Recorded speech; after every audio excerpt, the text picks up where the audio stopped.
दिए थे बेटों को। उसके बाद शाम के टाइम में ये कितने नंबर दी थी आपने? 5 नंबर। 5 नंबर इनका बताना है कि ये एंड्रोप्लोक्सस इन ब्रोमेक्साइन जो इंटास का आता है, इन्होंने ये 5-5 नंबर शाम के टाइम दी थी। कितने दिन तक लगातार दी थी आपने?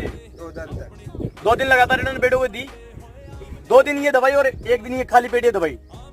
3 डोज के अंदर इनकी बेटों का जो रोग है वो संपूर्ण जो रोग था बिल्कुल जड़ों से नष्ट हो चुका है। आप सामने देख सकते हैं बेटे हैं। आप जरा आइए एक बार दिखा दीजिए एक बेड को। नहीं नाक वगैरह नहीं चल रहे हैं। हेलो दिखो एक बार।